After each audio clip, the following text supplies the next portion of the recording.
አስታወስ ማያዘናጋች የት ነው የሚገኙት? ስራ ላይ ናቸው። በላብ ነው የሚያድሩት። የዘመድ ብር ከአሜሪካ ይጠብቁ።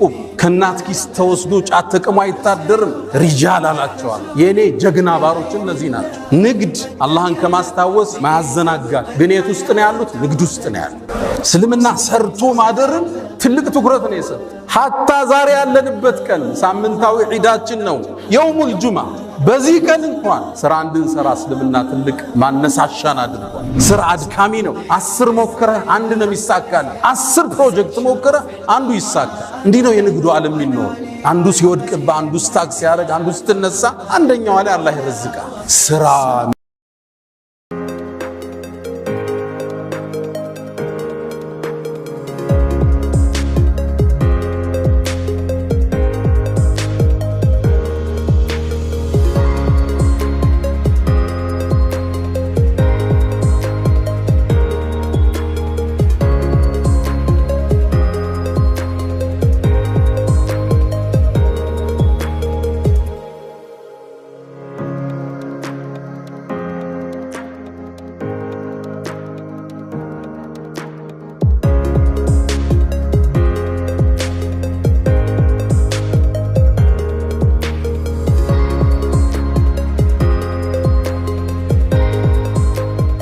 ውድ ምእመናን፣ እስልምና እንደሚታወቀው ዘካን፣ ሐጅን የእምነቱ ምሰሶ አድርጎ የተነሳ ዲን ነው። እነዚህ መሰረታዊ የዲኑ ምሰሶዎች እንዲሟሉ የፋይናንሻል አቅም፣ የገንዘብ አቅም ለሙእሚን ግዴታ ይሆንበታል። ሊመን استطاع ኢለይሂ ሰቢላ መንገዱን የሚያደርሰውን የኢኮኖሚ አቅም ይዘንድ ከአንድ ሙስሊም ይጠበቃል። አይደለም ዘካና ሐጅን ቀርቶ እምነቱን እንኳን የዲኑን መግቢያ ቁልፉን ላኢላሃ ኢላላህን ለማስጠበቅ ኢማኑን ለማስጠበቅ የኢኮኖሚ ነፃነትን ሙስሊም ሊያውጅ ዘንድ በሱ ላይ ግዴታ ነው። በዶቄትና በዘይት እምነታቸው የሚቀይሩት የኢኮኖሚ ጥረት ውስጥ የወደቁ ወገኖቻችን መሆናቸውን ልብ ይላል። እስልምና ሙእሚኖች እንዲሰሩ እንዲጥሩ ትልቅ አነሳሽ መልእክቶችን አስተላልፏል። እንዳለመታደል ሆኖ አሁን ያለው ወጣት ተተኪው ትውልድ ረፍትን የወደደ ስንፍናውን ጃኬቱ ያደረገ በተስፋ መኖርን ቲሸርቱ ያደረገ ተተኪ ትውልድ ማየት አስደንጋጭ ክስተት ሆኗል። በህልም የሚኖሩ ሳይሰሩ መክበርን የሚመኙ በሐሳብ የናወዙ በሱስ የተበከሉ ወጣቶችን ማየት የነገ ተጨባጫችን አስፈሪ እንዲሆን ያደርገዋል። ሳይሰሩ መክበር፣ ዌልዝ ዊዛውት ወርክ፣ ያለ ስራ መክበር፣ ቁጭ ብሎ ማለም፣ አየር ላይ ዝም ብሎ እንደሚታፈስ ማሰብ በሰፈነበት አዲሱ ትውልድ ውስጥ ዛሬ በዚህ ሚንበር ላይ ስለ ስራ ለፍተው እንዲያድሩ በላባቸው እንዲያድሩ ልናሳሳቸው ግድ የሚለን ወቅት ላይ ደርሰናል። አብዛኛው የሚያጓጓ ወጣት፣ አለባበሱ የሚያምር፣ ቁንጅናው የሚያምር ወጣት ስራ የለሽ ሆኖ እንደማየት የሚያሳዝን ነገር የለም። ሰይድና ዑመር ኢብኑል ኸጣብ ምን ይላሉ? እኔ አንድን ወጣት አይዋለሁ፣ ቁመናው መልኩ ያስደስተኛል፣ በጣም እገረምበታለሁ። ከዛም ስራ የለውም ሲባል ካይኔ ወድቃል ወጣት አለ። በጣም ሙሉ ኃይል ያላቸው የሚያምሩ ወጣቶች ያለ ስራ እነሱን ከማየት ሱስ ውስጥ ከማየት በላይ ለዚህ ኡማ የወደፊት አደጋ የለም። ወጣቱ በላቡ እንዲያድር በተስፋ የሚቆረጥ ነገር እንደሌለ እንዲያቅ ልናስታውሰው ግድ ይለናል። እስልምና እንደምታውቁት ስራን የቀደሰ ሃይማኖት ነው። ሰርቶ ማደርን እንደ ዒባዳ የጻፈ ዲን ነው እስልምና ማለት። ነቢዩ ዓለይሂ ሰላቱ ወሰላም አንድ ሰው ጣፋጭ ምግብ፣ ጥሩ ምግብ አይመገብም ከእጁ የሰራው ቢሆን እንጂ ይላል። ሚቅዳም ባወሩት ሐዲስ ላይ ቡኻሪ በተዘገበው ማ አከለ አሐዱን ጠዓመን ቀጡ ኸይረን ኢላ ሚን ዐመል የዲህ፣ አንድ ሰው ጥሩ ምግብ አልተመገበም በላቡ የበላው ቢሆን እንጂ። ሰርተህ ውጤታማ ሆነ በአቅምህ በተሰማራህበት የትኛውም ዘርፍ እሱን እንደ መብላት የሚያስደስት ነገር የለም። ነቢዩላህ ዳውድም አሉ ነቢዩ ዓለይሂ ሰላቱ ወሰላም አስከትለው እዚሁ ንግግራቸው ላይ ከእጁ ነበር የሚበላው ሰርቶ። ነቢይ ነው፣ ንጉሥ ነው ዳውድ ማለት። ግን አላህ ብረትን አግርቶለት ነበር። ያጣጥፈው ይቀጥለው ነበር። የጦር ማከላከያ ልምዶችን ይሰራ ነበር። ሰንዓተ ለቡሲን ለኩም ወአለና ለሁል ሐዲድ ችሎታ ነበረው ብረትን አቅልጦ የመስራት። ከዛ ይመገብ ነበር። ሙስሊም ላይ በተዘገበው አቡ ሁረይራ ባስተላለፉት ነቢዩላህ ዘከሪያ ታላቁ የአላህ ነቢይ አናጺ ነበር ይላሉ ነቢዩ ዓለይሂ ሰላቱ ወሰላም። ማ ሚን ነቢይን ኢላ ወረዐል ገነም፣ ምንም ነቢይ አላህ አላከም ከብት የጠበቀ ቢሆን እንጂ። ሰርተው ያድሩ ነበር ነቢያቶቹ። ለዛ ነው ለተከታዮቻቸው እኛ ምን ክፍያ ጠየቅናችሁ እንደሚሉ። ክፍያ አልፈለጉ፣ አጀራቸው ከአላህ ነው። ዱንያን ሰርተው ያድራሉ፣ ዲኑን በነፃ ያከፋፍላሉ። እስልምና ስራን ትልቅ ቦታ የሰጠ ሃይማኖት። ቁርአን ላይ ሱረቱ ሙዘሚል ላይ አንድ ነገር እናገኛለን። መሳ ለመሳ ሁለት ትላልቅ ዒባዳዎችን አላህ ጠርቷል። ወአኸሩነ የድሪቡነ ፊል አርድ የብተጉነ ሚን ፈድሊላህ ወአኸሩነ ዩቃቲሉነ ፊ ሰቢልላህ አለ። ሁለቱን መሳ ለመሳ ጠራቸው። ከፈሎቹ አሉ በምድር ተበትነው የአላህን ሪዝቅ ለመፈለግ በንግድ የወጡ፣ ሌሎቹ ደግሞ አሉ በአላህ መንገድ ትግል ለማድረግ የወጡ።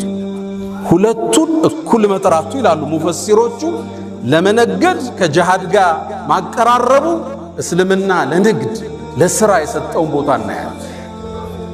የአላህ ምርጥ ባሮች የሚገኙት የሥራ ሜዳው ላይ ነው።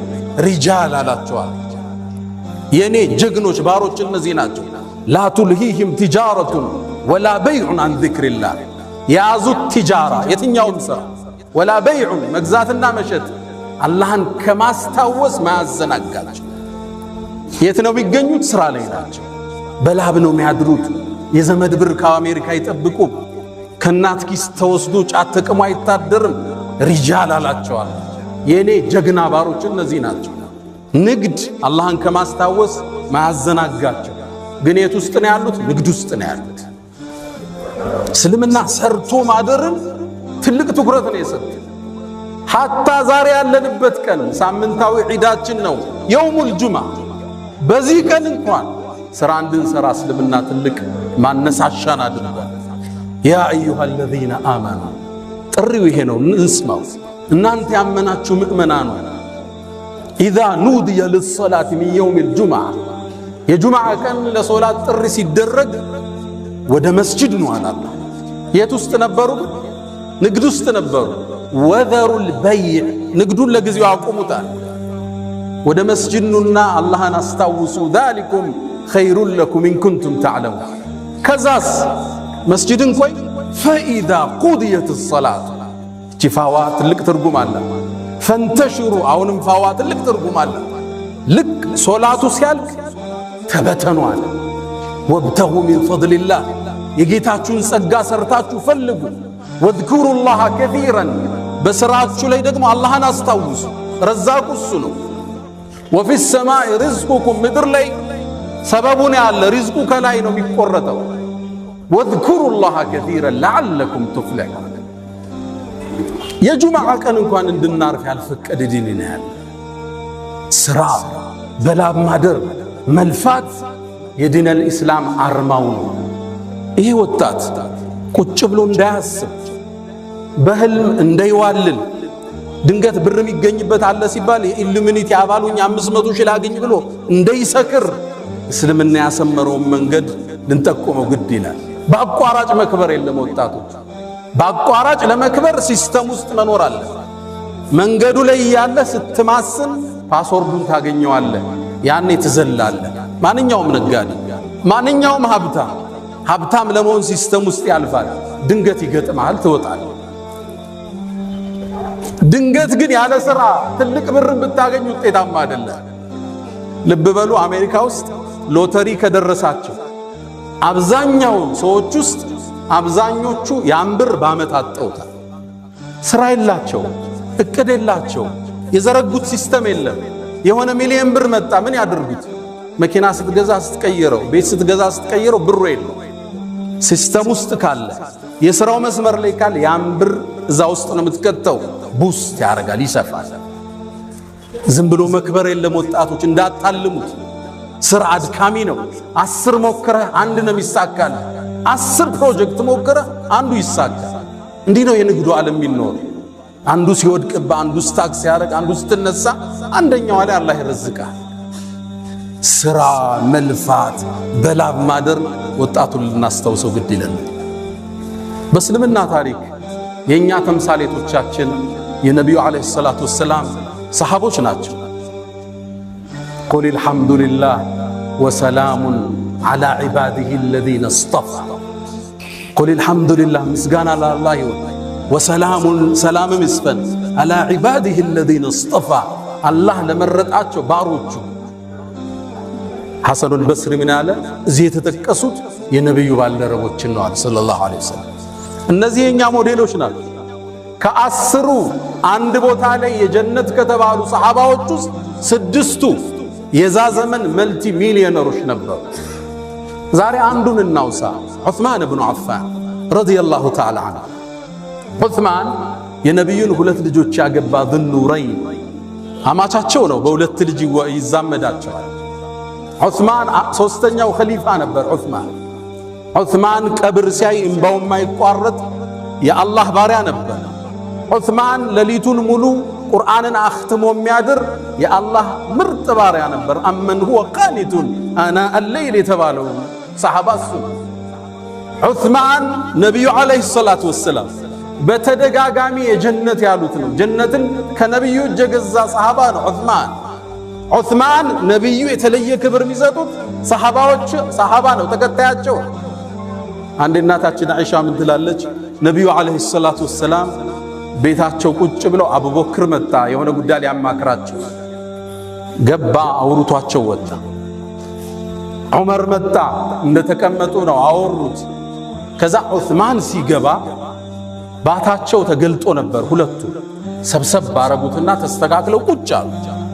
ወጣው ሲሄዱ እናታችን አይሻ ጠየቀች ረዲየላሁ ተዓላ ዐንሃ፣ የአላህ መልእክተኛ ለአቡበክርና ለዑመር ያላሳየውን ለዑስማን ምን ነው እንዲህ አይነት እንቅስቃሴ ያረግ ካለቻቸው፣ ነቢዩ መሐመድ ሰለላሁ ዐለይሂ ወሰለም አላ አስተሕይ ሚመን ተስተሕይ ሚንሁል መላኢካ፣ መላእክት ከሚያፍሩት የአላህ ባሪያ እኔ አላፍርም እንዴ? አልጠነቀቅም? ዑስማን ማለት ይሄ ነው። ግን ደግሞ ተወዳዳሪ አሁን ድረስ ያልተደረሰበት ነጋዴ ነበር። የንግድ አቅሙ ትልቅ ነው። በአሁን ዘመን የሰይድና ዑስማንን ሀብት ወደ ዶላር ቀይረውታል። ስንት ትጠብቃላችሁ? 600 ቢሊዮን ዶላር ነበር የዑስማን ኢብኑ አፋን ሀብት። ገብቷቸዋል? 600 ቢሊዮን። የሀገራችን ትልቁ ባለሀብት ሼህ መሐመድ አለሙዲን አላህ ይጠብቃቸው 9 ቢሊዮን ዶላር ነው ንብረታቸው ተደምሮ 600 ቢሊዮን ዶላር። እንዴት አመጣ? እንዴት አይነት የንግድ ሳይንሱን ቢያቀው ነው ዑስማን። በእርግጥ እንደኔና እንዳንተ ሰሃባዎቹን ጠየቁት፣ መካ ላይ ሀብታም ነበርክ ጥለው መጣሃል፣ መዲና እንዴት ገብተህ ባለ ሀብቶን ካሏቸው ሰይድና ዑስማን 5 የንግድ ፕሪንሲፕል አስቀመጡ። ያውም ባለ ሀብቶች የሚጠቀሙት የመረህ ኩንቱ ኡዓልጃል 5ቱን ወጣቶች መዝግቡት። ኩንቱ ኡዓልጅ የንግድ ህጎቹን ተመልከቱ። ኩንቱ ኡዓልጅ ራሴ ስራውን ቀርቦ ነው ማኔጅ የሚያደርገው። ስራ ሙሉ ለሙሉ ለሰራተኛ አይሰጥም። እየሰፋብ ሲሄድ ነው ደልጌት የምታደርገው፣ ወደታች የምታሻግረው።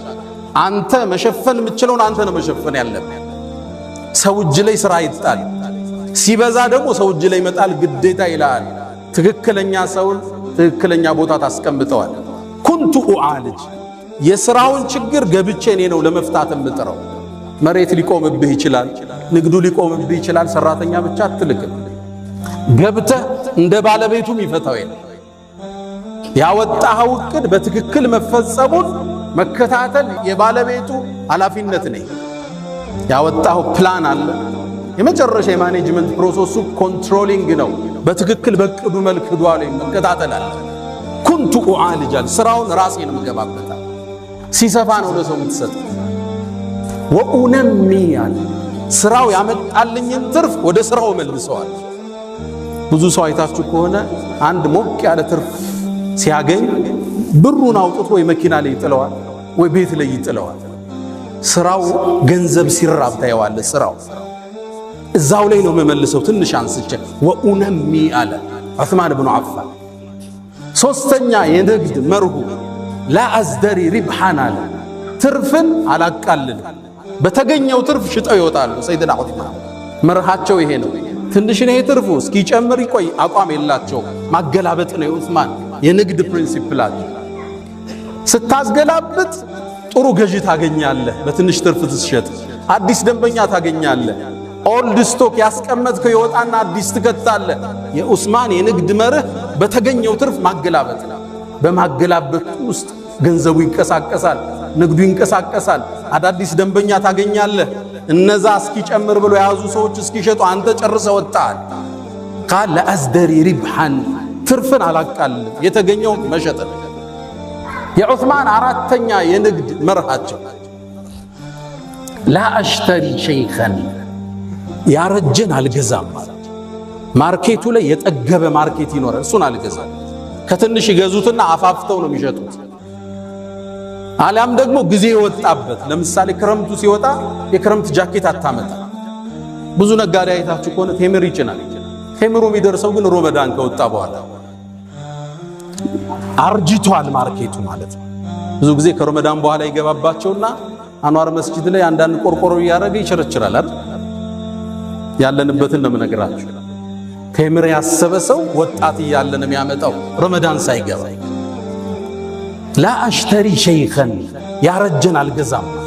ገና ወጣት የሆነ አፍላ የሆነ ማህበረሰቡ የሚፈልገው አፋፍተው ሊሸጡት የሚችሉት ይሄ ዑስማን ብኑ አፋን የንግድ ሳይንስ ነው።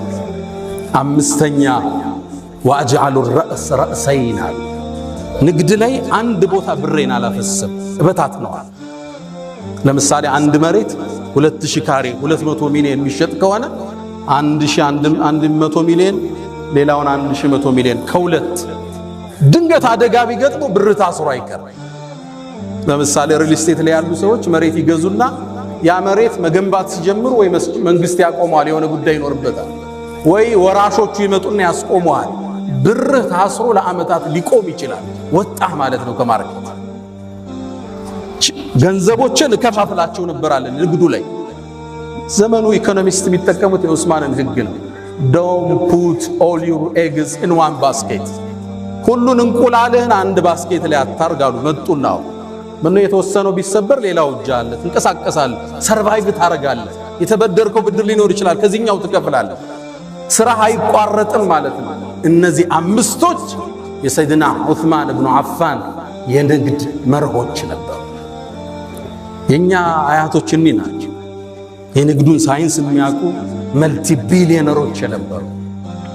ታዲያ ይሄን ብር ይዘው ከኋላ ኪስ አላስቀመጡትም፣ ለቀጣዩ ዓለም ሰርተውበት አለፉ። ዑስማን ምን ሰራበት አትሉኝም? አንድ ሁለቱ ልጥቀስላችኋል።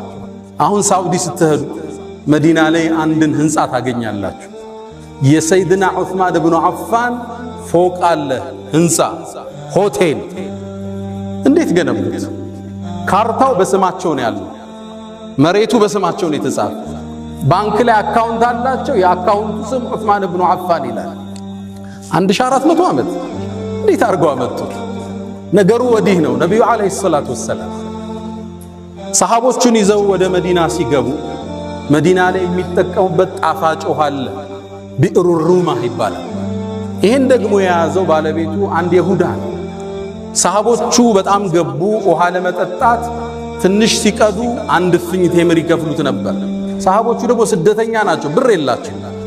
ነቢዩም ዓለይሂ ሰላቱ ወሰላም ሰለላሁ ዐላ ረሱሊላህ ይሄን ችግር ሲያዩ አንድ ጥሪ ያቀረቡ። ማን ነው ቢዕር ሩማን የሚገዛልን? ወለሁል ጀና፣ ጀነት ለሱ የሚሰጠው አለ። ይሄን እድል ባለሀብት ያልፈዋል እንዴ? ሰይድና ዑስማን ሄደና ይሁዳውን ጠየቀው፣ ልግዛህ ምንጩን ጉድጓዱ ውሃውን አለ። ያ ደግሞ ትልቅ ብር የሚያገኝበት በጭራሽ። እሺ ግማሹን ልግዛህ፣ ግማሹን ሲለው ያነ ይሁዳ ዑስማን ንግድን ስለሚያውቅ የበለጠ ያሳድግልኛል ብሎ ተስማማ። ግማሹን ገዛው። ዑስማን ግን ይሁዳው ያልጠበቀውን ነገር አደረገ። ግማሹን ቀን አንድ ቀን የይሁዳው ነው፣ አንድ ቀን የዑስማን የሱን ቀን ነፃ አደረገ። ሰደቀ።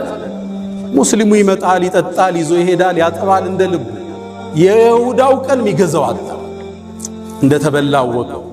ዑስማን በቢዝነስ እንደበለጠው ገባው። የይሁዳው መጣና አንተ ዑስማን ወይ በቃ ሙሉን ጠቅልለዋል። 20,000 ድርሃም አውጥቶ ያንን ሙሉ ጉድጓድ ውሃ ገዛና ለሙእሚኑ ወቅፍ አረገው። ለነብዩ መጣና የአላህ መልእክተኛ ይሄው ይሄ ጉድጓድ ውሃ ለአላህ አድርጌዋለሁ አላቸው። ጀነትን ተረከበ። ያነ ወንዝ ዙሪያ ላይ ያነ ምንጩ ጥግ የተተከሉ የተምር ዛፎች አሉ። 1500 ደርሰዋል። ለአለፈው 1400 ዓመት ከነዚህ ዛፎች ቴምር እየተቆረጠ ገቢው ግማሹ ይቀመጥለታል፣ ግማሹ ለየቲሞችና ለምስኪኖች ይሰጣል። በሂደት ዑስማንያዎቹ ሲያስተላልፉት አለ ስዑድ ጋር ደረስ። ያሁኑ ሳዑዲ ላይ ብሩ አለ። ምን ይደረግ? መሬት ገዙበት፣ ፎቅም ገነቡበት። አሁን ይሄ ፎቅ አለ። በአመት ውስጥ ይሄ ፎቅ 50 ሚሊዮን ሪያል ገቢ አለ። 5 ስታር ሆቴል ገቢው ወቅፍ ነው ለአላህ ፊሰቢልላህ። በኢትዮጵያ ወደ 2 ቢሊዮን በየአመቱ ያስገባል ይሄ ፎቅ። ግማሹ ለምስኪኖች፣ ግማሹ አካውንት ላይ ይቀመጣል። የዛሬ 1400 ዓመት የነበረ ባለ ሀብት አሁን ሐረም ላይ ፎቅ አለ። ምን ትላላችሁ? ንግዱ እንዴት ነው የነገዱት? እንዴት ነው ሰርተውበት የሄዱት? አላህ ከነሱ ጋር ጀነቶች ይሰብስባል። ትልቁን ማዕረግ ያገኘበትን ክስተት ልንገራችሁ።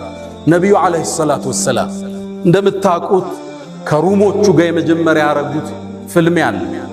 ገዝወቱ ሙዕታ ላይ ኻሊድ ሰራዊትን ይዞ ተመለሰ። ሩሞቹ ሙስሊሞችን እንደሚዘምቱ ሲታሰብ መልእክተኛው ዓለይሂ ሰላቱ ወሰላም አሁን ከአረብ ውጭ የሆነ ጠላት መጥቶብናል፣ ሰራዊት ላስታጥቅ ብለው ተነሱ። ይህን ዲን ለማጥፋት ያልተሞከረ የለም። ከመነሻው ሊያዳፉ። ከዛም ሰራዊት አደራጁ። ሰራዊቱን ካደራጁ በኋላ ትጥቅ ጎደላቸው። ፈረስ የለም፣ ግመል የለም፣ ጦር የለም፣ ጋሻ የለም። ምን ያርጉት? ሚንበራቸው ላይ ወጡና ምን ዩጀሂዙ ለና ጀይሽ አልዑስራ፣ ሰራዊቱን ማን ነው የሚያስታጥቀው? እናንተ ባለ ሀብቶቹ ያሉ። ወደ ተቡክ ለመሄድ 700 ኪሎ ሜትር ፊ ሐርን ሸዲድ ወሰፈሪን በዒድ ወዐድውን ቀዊይን ዐኒድ፣ ከባድ ተፋላሚ የሩም ጦር ነው ያለው። ሰፈሩ ሩቅ ነው፣ ፀሐይ ነው፣ መጓጓዣ ያስፈልጋል። ዑስማን ተነሳን የአላህ መልእክተኛ 100 አላቸው ግመል ቢአሕላሲሃ ወአክታቢሃ አላቸው። 100 ግመል። አሕላስ ማለት ጀምዕ ሕድስን። አሕላስ ማለት ለጦረኛ ሰይፉ፣ ጎራዴው፣ ጋሻው፣ ሁሉ ነገሩ ትጥቁ አሕላስ ይባላል። አክታብ ማለት ደግሞ ይሄ ጦረኛ የሚመገበው ምግቦች ናቸው። ልብሱ፣ ምግቡ ምናምን። 100 ግመል ከነሙሉ ትጥቁ አላቸው። ልብ በሉ 100 መኪና ማለት ነው። 100 መኪና የሚሰጥ ባለ ሀብት አለ። እንዲህ ቆራጥ ይሆናል ለአኺራው የሚያሻግር። ነቢዩም ሰለላሁ ዐለይሂ ወሰለም አላሁመ ከዑስማን እኔ ወድጃለሁ አንተ ውደዳል። መረቀን ዑስማን የአላህ መልእክተኛ 100 ጨምሬያለሁ አለ። አላህ ወይ እኔ ከዑስማን ወድጃለሁ አንተ ውደዳል። የአላህ መልእክተኛ ሌላ 100 ጨምሬያለሁ አለ። ከነሙሉ ትጥቁ። ነቢዩ በጣም ደስ አላቸው። ዞር አለና 1000 የወርቅ ሳንቲም ይዞ መጣ።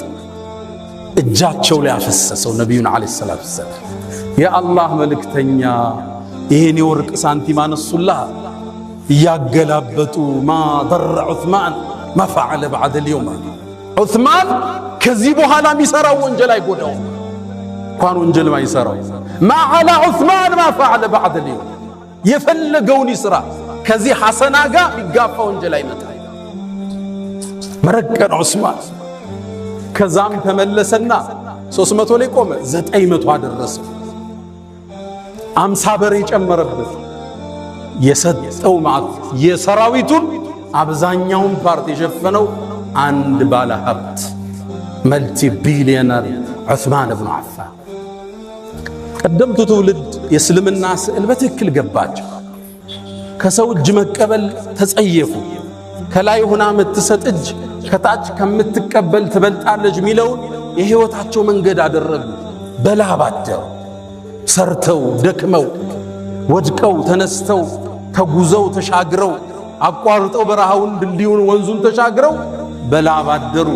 ይህን ያመጡትን ብር ጀነትን ገዙበት።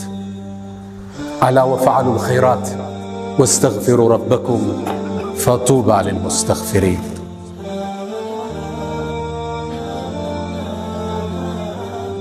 الحمد لله على إحسانه والشكر له على تفضله وامتنانه ولا إله إلا الله تعظيما لشانه وصلى الله وسلم على رسوله وإخوانه. أما بعد، ود مؤمنان اسلمنا سرتو بمادر ميامن بلعب ميامن ሃይማኖት ከሰው እጅ መቀበልን የሚጸየፍ መለመንን የማይደግፍ ደሃን የሚወድ ድህነትን የሚጠላ ሃይማኖት ነው ያለው። ሰይድና ዑመር ድህነትን ሰው ሆኖ ባገኘው ገለው ነበር እንዳሉ። እስልምና ደሃን ነው የሚወድ። አልተሳካለት ሊሆን ይችላል። ጧሪ አጥቷል፣ ትደግፈዋለ፣ ትደጉመዋለ፣ እንዲሰራ ታበረታተዋለ፣ ተመጽዋች እንዲሆን አታደርገው። ታዲያ በትክክል ለነገደ ሰው ሽልማቱ ትልቅ ነው። እስኪ ነጋዴዎች ልንከተል የሚገባው አንድ ሁለት መርህን እናድርግና እንቋጭ። የመጀመሪያ አታጅሩ ሰዱቁል አሚን። ስንነግድ ማግበስበስ አይደለም፣ በረካው እንዳይነሳ ያብር ለልጅ እንዲተርፍ صدق እውነተኝነት፣ አማና ታማኝነት ይፈልጋል።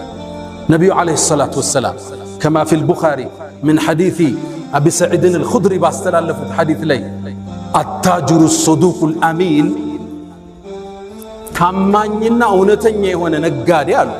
ደረጃውን ስሙት፣ አስደንጋጭ مع النبيين ደረጃው ከነቢያቶች ጋር والصديقين ከስዲቆች ጋር والشهداء በአላህ መንገድ ከተሰውት ጋር ከነሱ ጋር። ብር እኮ አላወጣ፣ ሶደቃ አልሰጠ፣ ዘካውን ሊያወጣ ይችላል። በትክክል صدق ማለት የገዛውን ሳያጭበረብር፣ 100 የገዛውን 50 የገዛው ትላንተ ብየንም ሸጠል ሳይዋሽ። ለምን ይዋሽ? ባመነበት ይሸጣል። አሚን አማና ያለው ጉድለቱ የሚናገር ደብቆ ማይሸጥ ማያጭበረብር፣ የቻይናውን የቱርክ ማይ አሚን አማና ያለው። ይሄን ሁለቱን ያሟላ ከነቢያት ከሸሂዶች ጋር። ያው ሻሃዳ አልተሳካልን ማለት የገዛዎችን ዕጣ አላገኘ ነው በዚህ ሀገር ነግደን ግን እነሱ ጋር እንደርሳለን። ግን መስፈርቱ አንድ ነው፣ ታማኙን እንዳታጭበረብር። ነብዩ አለይሂ ሰላቱ ወሰላም ሙስሊም ላይ እንደተዘገበ አቡ ሁረይራ ባስተላለፉት ሐዲስ ላይ አንዴ ወጡ መርካቶ ላይ ገበያውን ይቆጣጠሩ ነበር። ጠጋሉና እጃቸውን አንድ ምግብ ስር ሲከቱት እርጥበት አገኙ። አንተ ሰው ሆይ ይሄ እርጥብ የሆነው ምንድነው አሉት። የአላህ መልእክተኛ አሳበቱ ሰማ ዝናብ አግኝቶት ነው አላቸው። ታዲያ ከላይ አታደርገው የሚገዙት እንዲያዩት አለ። ተመልከተ እስልምናን ጽዳት፣ ገዢዎቹ እንዲያዩት ለምን ከላይ አላረከውም የረጠበው? ከዛ አንድ ህግ አስቀመጡ። መን ገሸ ያጭበረበረ ያታለለ የሸወደ ፈለይሰ ሚና ከኛ አይደለም። አታለ ሪዝቅ ለልጆች ልትወስድ ሰው አስለቀሰ ቸቀምተ የሰው ስራ አበላሽተ ልጆችን ልትመግብ ከዛ ህንፃ ሰርተ ማሻአላህ ብለህ ልትለጥፍ መን ገሸ ፈለይሰ ሚና ከኛ አይደለም አሉ ነብዩ አለይሂ ሰላቱ ወሰላም። አደራችሁን የተጨበረበረ ብር፣ የተሰረቀ ብር፣ የተሸወደ ብር ለልጅ አይተርፍም። ለአካል ጤና አይደለም፣ የአእምሮ ረፍት የለውም። ንጹህ አእምሮ ምቹ ትራስ እሱ ነው። የሰው ዱዓ የሌለበት ለቅሶ የሌለበት ዘግተ ያልጠፋበት ስራ ጣፋጭ ነው፣ ለልጅ ይተርፋል። ሐራም ብር የልጆችን ባህሪ ይለውጣል፣ የሚስትህን ባህሪ ይለውጣል። እመነኝ። ለዛ ነው ሰለፎቹ ባሎቻቸው ወደ መርካቶ ሲወጡ ሚስት ተከተለ አንድ ማሳሰቢያ ትለዋለች፣ እባክህን ሐራም ይዘህብን እንዳትመጣ፣ ከረሃብ እንታገሳለን፣ ከሳት ግን መታገስ አንችልም ትለው ነበር። መን ገሸ ፈለይሰ ሚና። መርካቶ ላይ የሚሰማው አስደንጋጭ ነው። አስደንጋጭ የተበላሸን ነገር ደብቆ መሸጥ ኖርማል እርድናም ነው። አንተ ቢዝነስ አልገባህም ሁሉ ሊልህ ይችላል። ጤናን ከፈለክ ጣፍጦ መብላት ከፈለክ የሰጠህን አላህ በሐላል ይሄ ደርድረው ለልጅ ልታወርሰው ነው። ይሄን ሁሉ ብር ላንተ እኮ አይሆንም፣ ቀብርም አብሮ አይገባም። ልጅህ እንደፈለገ የሚያረጋውን ብር ሰው አስለቅሰ ታመጣለህ። የሙስሊም ነጋዴ ባህሪ አታጅሩ ሰዱቅ አልአሚን፣ እውነተኛ ነው፣ ታማኝ ነው፣ ሙስሊም ካበለ ቀኑ ዘነበለ፣ ሙስሊም ከዋሸ ቀኑ ተበላሸ። አያቶቻችን ያስከበሩት ታሪካዊ ስማችን ታማኝ ነጋዴዎች፣ ደጎች፣ በዚክር አብረው የሚነግዱ የሰውን ችግር የሚረዱ አያቶቻችን። ይሄ ስማውን ተቀይሯል አይደለም? ብዙ ታሪክ አለ መርካቶ ውስጥ፣ አስደንጋጭ ታሪክ አለ። ከነቢያት ጋር እኩል መሰለፍ የፈለገ አማና እውነተኝነት የሙስሊም መገለጫ። ሁለተኛ ለነጋዴዎች ሰዎች አብረዋችሁ እንዲያድጉ አጋዥ አታሰናክሉ። አንተ የምትጭነው ዕቃ ይኖርሃል፣ አሳየው ሲስተሙ። እኔ የምጭነው 20 ኮንቲነር አለ፣ ስንት አለ? 2 ሚሊዮን ና ከኔ ጋር ግማሽ ኮንቲነሩ ላይ አንተ ትገባለህ። አንዱ ኮንቲነር 4 ነው የሚፈጀው። ና አብረህኝ ደግ፣ ይሄን ዕቃ አምጣው፣ ይሄኛው ያዋጣ፣ ሱቅ እዚህ ቦታ ተከራይና አከፋፍለው፣ አብረህ አሳድገው። ሪዝቅ ከላይ ነው ምድር ላይ አይደለም። መጥቶ ይጋፋኛል ይላል። የአላህን ሪዝቅ ረዛቁ አላህ ከጎንህ ይክፈት፣ ፊት ለፊት ይክፈት። አላህ ላንተ ይረዝቃል። አስደንጋጩ ሁኔታ ግን አሁን ለንግድ ተመሳሳይ ስራ ይዘህ ከገባህ የኛዎች አብረው ከሌሎቹ ጋር ብር ይመደብብሃል፣ ያከሱ ከስራው እንድትወጣ መጣህ እንዳትጋፋቸው ማለት ነው። እነዚህ ሙእሚን